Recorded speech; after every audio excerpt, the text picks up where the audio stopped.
அனைவருக்கும் வணக்கம். தெய்வீக பலன்கள் சேனல் சார்பாக தங்களை அன்புடன் வரவேற்கிறோம். இன்றைய காணொளியில் நாம் காண விரும்புவது கருவறை எப்படி உருவானது என்பதை பற்றி இந்த காணொளியில் விரிவாக பார்க்கலாம். வாருங்கள் காணொளிக்கு செல்லலாம். மறக்காமல் ஒரு சப்ஸ்கிரைப் செய்யவும்.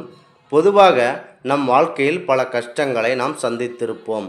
அப்போது எவரும் கூட வரமாட்டார் என்று நினைத்து கொண்டிருப்போம். ஆண்டவா, நீதான் எங்களை காப்பாற்ற வேண்டும் என்று மனதில் அழுது புலம்பிக் கொண்டிருப்போம். அப்பொழுது நமக்கு நல்ல நண்பனாக, தந்தையாக, தாயாக நம்மளை காத்து ரட்சித்து கொண்டிருப்பவர் நம் பரம்பொருள் இறைவன் ஆவார். அப்படிப்பட்ட இந்த இறைவனை நாம் மனதார வேண்ட வேண்டும்.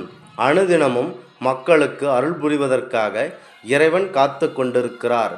இவ்வாறு இருக்கும் இறைவனை நாம் சிலையாகவும் செதுக்கி வழிபடுகிறோம். இவ்வாறு சிலையாக காட்சி தரும் கடவுளை, அதாவது தெய்வ சக்தி நிறைந்த ஒரு புனிதமான சக்தியை நாம் பூஜை முறைகள், மந்திரங்கள் போன்றவற்றால் அனுதினமும் உபசரித்து மற்றும் நெய்வேத்தியங்கள் படைத்து நாம் விரதமிருந்து கடவுள்களுக்கு நாம் நன்றி கடன்களை தெரிவித்து கொண்டிருக்கிறோம். இவ்வாறு தெரிவித்து கடவுளை நாம் பாதுகாக்க வேண்டும். நம் வீட்டில் ஏதேனும் ஒரு பெண் கருவுற்று இருந்தால் அந்த பெண் பிள்ளைகளை நாம் ஊரில் எந்த மருத்துவமனை தான் சிறந்தது என்று பார்த்து அதனை கண்டுபிடித்து அதற்குரிய மருந்துகளை வாங்கி கொடுத்து அவர்கள் கரு நன்றாக வளர நாம் சில முறைகளை மேற்கொள்வோம். தவறாமல் இவ்வாறு செய்ய வேண்டும். தவறாக நாம் கவனிக்காமல் விட்டுவிட்டால் அந்த பெண் குழந்தைகள் முறையான மருத்துவம் கிடைக்காமல் அந்த பெண்ணிற்கு கரு சிதைவு ஏற்படும். இதுபோலத்தான் நாம் தெய்வங்களுக்கு வீட்டிலோ அல்லது கோவிலிலோ முறையான பக்தி மற்றும் பூஜைகள், விரதங்கள் ஆகியவற்றை சரிவர செய்யாமல் இருந்தால் அந்த தெய்வ சக்திகள், அந்த தெய்வம் சக்தியை இழந்து மற்றொரு இடத்திற்கு சென்றுவிடும். ஆதலால் நாம் இறைவனுக்கு பூஜை முறைகள் சரியாக செய்து கொண்டால் மிக பெரும் சக்தி கிடைக்கும். பெரும் எடுத்துக்காட்டாக குழந்தையும் தெய்வமும் ஒன்று என்பார்கள். அதுபோல நாம் குழந்தைகளை எவ்வாறு கருவில் வளர்க்கிறோமோ அதுபோல இந்த தெய்வங்களையும் பூஜை முறையில் நன்கு உபசரித்து இந்த ஆண்டவனை மனதார வணங்க வேண்டும்.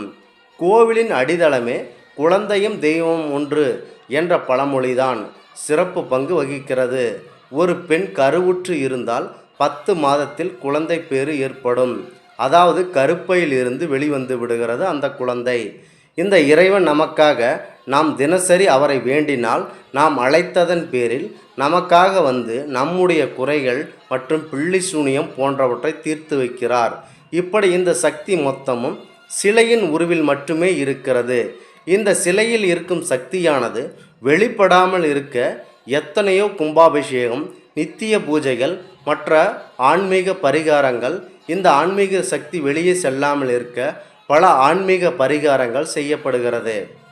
எப்படி ஒரு பெண்ணானவள் தன் குழந்தையை பெற்றெடுக்க கருவில் எவ்வளவு பாதுகாப்பாக அந்த கருவை வளர்த்து வருகிறாளோ அதுபோல இந்த ஆண்டவனை பூஜைகளால் பாதுகாத்து கொண்டே இருக்க வேண்டும். நம்முடைய பெரியோர்களும் சான்றோர்களும் இந்த பூஜை முறைகளை அனுதினமும் கஷ்டம் பார்க்காமல் இவ்வாறு தான் செய்து கொண்டு வந்திருக்கிறார்கள். பிற்காலத்தில் வரும் சந்ததியினருக்கு இதனை நாம் தெளிவுபடுத்த வேண்டும். இவ்வாறு பாதுகாக்க வேண்டும் என்று நீங்கள் சொல்ல வேண்டும். அதாவது கருவை போல நீங்கள் இந்த கருவறையை பாதுகாக்க வேண்டும் என்று கூற வேண்டும். கருப்பையும் கருவறையும் ஆன்மீக ரீதியில் பொறுத்தவரை இரண்டும் ஒன்றுதான்.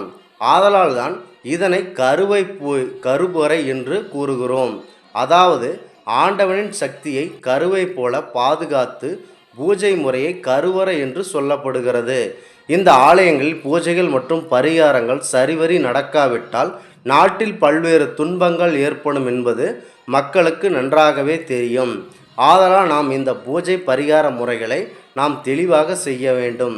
ஆதலால் இந்த பூஜை முறையிலோ பக்தியிலோ மக்கள் அலட்சியம் காட்டக்கூடாது.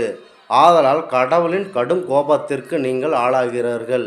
இந்த தவறை ஒருபோதும் நீங்கள் செய்ய வேண்டாம். இந்த ஆன்மீக தகவலை உங்களுக்கு பகிர்ந்தமைக்கு தெய்வீக பலன்கள் சேனல் சார்பாக நாங்கள் மிகுந்த பெருமை கொள்கிறோம். மீண்டும் ஒரு நல்லதொரு காணொளியில் உங்களை சந்திக்கிறோம். நன்றி, வணக்கம்.